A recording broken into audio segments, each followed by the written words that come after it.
Talking Auburn football in the Deep South. College football is king, and on the plains of Auburn, the battle cry is War Eagle. What's up, guys? Once again, it's K-Stu the GOAT for Vernon Speak Sports. Let's go ahead and like this video, comment in the comment section, and also subscribe to Vernon Speak Sports Auburn. A lot of things have taken place over the last week or so. You're talking Big Cat recruiting weekend for the Auburn Tigers, where they helped to manage their perception out in the recruiting world. It turned out to be, relatively successful, picking up on an offensive lineman and got some guys, kind of looking at Auburn in a different light than what they would have otherwise. So I think a relatively successful Big Cat weekend, and that's the purpose of the Big Cat weekend, is the fact that Auburn obviously is not a nationally renowned football team, very, very regionally popular at best. Really needs a weekend like Big Cat to kind of, put their program on display to some athletes who otherwise would not know what was happening. Big shout out to the Auburn Tigers in executing a very, very, very good Big Cat weekend, because as media is starting to unfold, you're starting to see where Auburn is starting to gain some positive ground as it relates to the recruiting trail going into 2020. And if you look at it, Auburn definitely, still has to shore up some depth in a lot of key areas. When we look at the running back position, I just don't feel from a quality standpoint that Auburn is all the way there yet. You're talking about the recruitment of Boobie Whitlow back in 2016. Chip Lindsey on a last-minute recruiting deal actually got lucky with Boobie Whitlow. A lot of us, when he was recruited, was like, holy crap, basically what is going on with Auburn to where, we're snagging recruits from a 2A school in Alabama, had a great year, but just didn't appear to have the talent that would transfer over to a Division I school. Boobie Whitlow came on and showed a different kind of skill set, turning out to be a very, very good running back. However, I just don't know. He just doesn't have the natural elitism that you look for in the typical running back in the SEC. Now, that's not to say he's not going to be successful, because I think he will be the feature back this year. But those are just some things to keep in mind. Also, when you look at the running back position, losing Asa Martin actually costed Auburn a year of experience that would have been taken advantage of this year. Instead, Asa Martin decides to transfer to Miami. He actually has to sit out a year, but that brings on DJ Williams. I would go out on a limb and say that Asa Martin's departure created a definite urgency, especially as we see how this recruiting class turned out, created a definite urgency to have a guy like DJ Williams on staff. Okay, so DJ Williams is going to be looking to make a major impact, but at the same time, Auburn has to continue to recruit for depth, and that's just something that will be in the works going into the 2020 recruiting class. Also, offensive linemen. I mean, that just goes without saying that the offensive line has to be a priority going into this recruiting class. So, like I said before, overall, great class. A great weekend for Auburn. The perception-wise with these young men, I think that will go a very, very long way, as it's plenty of time until signing day, but a lot of good has to happen for Auburn, which goes into my next point. We had a subscriber, either a subscriber or someone in the comment section, that talked about Auburn's outcome on this particular season. As a matter of fact, it was Johnny Talk Sports. I actually got a chance to look at his page, very, very diverse in his coverage of sports, and he said his early take on this particular game is that Auburn is either going to go 11-1 or 6-6. He says there's no middle ground. It's either or. It's all or nothing for the Auburn Tigers in 2019, and I could not agree with him more. Now, one thing that absolutely has to happen, we've talked about this in some degree on my channel throughout this offseason. We had some videos on whether who stands the most to lose between Oregon and Auburn. Is this a must-win situation? Blah, blah, blah. this definitely is a must-win situation for the Auburn Tigers. We can no longer sugarcoat this. In order to be Auburn to be successful, in my opinion, absolutely has to beat Oregon. Now, that's not to say a loss to Oregon ruins the season.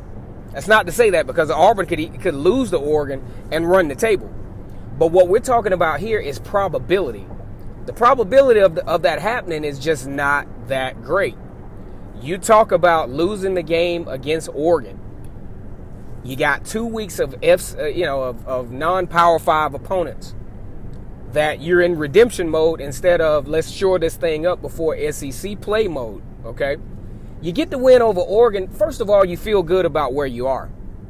Unlike last year, though, I had the opportunity to rewatch the Auburn and Oregon game, and my goodness, that game, the win really camouflaged a lot of fallacies of what we thought the Auburn football team was at that time last year.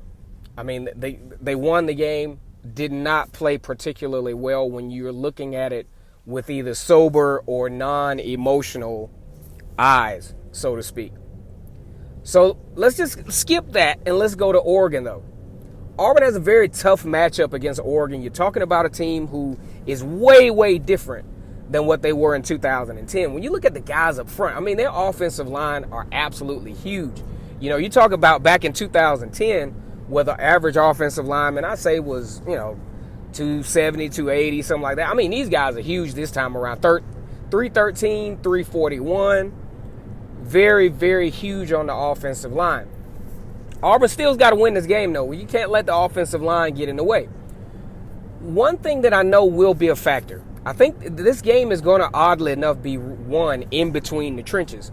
Typically in an SEC versus Pac-12 matchup, usually the trenches are dominated by the SEC team. I don't think that will be the case. I'm looking at a really nice stalemate between Auburn defensive line and Oregon's offensive line. I think those guys are going to be really good, and they're going to be tested early in what is projected in Auburn to be the number one defensive line in the country this year in a lot of outlets. So that game is definitely going to be won in the trenches. Auburn is going to have to make sure ball protection obviously is in hand, because you look at week 3 for the Auburn Tigers against LSU in a real close game, turnovers were a huge factor in neutralizing that particular football game for the Auburn Tigers. So definitely have to take care of the football. Next, you look at the latter stretch. We're still talking about Auburn now. You look at the latter stretch, though, of Auburn in 2018. Time of possession was not on the Tigers' side. You're talking about these big linemen, right? And you're talking about a gassed defensive line. Those reps are going to really start adding up if Auburn can't get their defense off of the football field. Could be a long afternoon, because if you look at, say, the game against Mississippi State, where Auburn had a little less than 20 minutes time of possession on offense, it really started to tell on Auburn. Things started to get real slippery and real sweaty and real fatigued as those reps started to pile up, especially playing against such a big and physical offensive line that Oregon possesses. Now, also when we look at this, we look at Mario Cristobal, who's going to be doing his best SEC impersonation, and he's well on his way to doing so. Big offensive line, very physical on defense. That's what is, pretty good running backs. That's pretty much SEC's MO. And also, if you're going to be like an SEC team, hey, why not recruit from out of the SEC's backyard? Oregon actually has a player from Tift County, Georgia. If any of you all know where Tifton, Georgia is, it's like in the middle of the beginning of the southern portion of Georgia. Also has a player from Lynette, from Florida. So he's recruiting in SEC country. Matter of fact, the heart of SEC country. So he's well on his way to pulling that thing off. So when we look at Auburn against Oregon, very, very must-win situation. Got to do very well with the time of possession. Got to do very well with keeping the turnovers at bay. And also, when you look at the Washington and the LSU game from last year, over 100 yards and penalties, and a lot of those came from pass interference calls. And guess what that does? Not only does it take away the confidence of your cornerbacks, it also is an automatic first down. And guess what that means?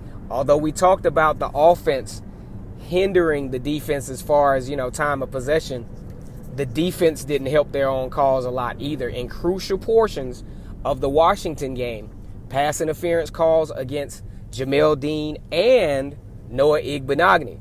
Noah Igbenogany seemed to be the targets for these pass interference calls because he's always physical right at the point of attacking the football, which is probably due to lack of confidence. He did actually switch positions over last year, so that, could have had a lot to do with it. But either way, that's something that's definitely got to be fixed if Auburn is going to pull off the must-win game against Oregon. Okay, so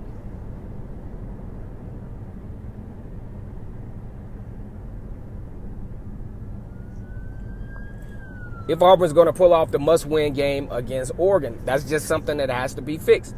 Also, running yards. Auburn is going to have at least 150 to 200 yards, in my opinion, running the football. And that could be between the quarterbacks and the running back. I don't care who gets it.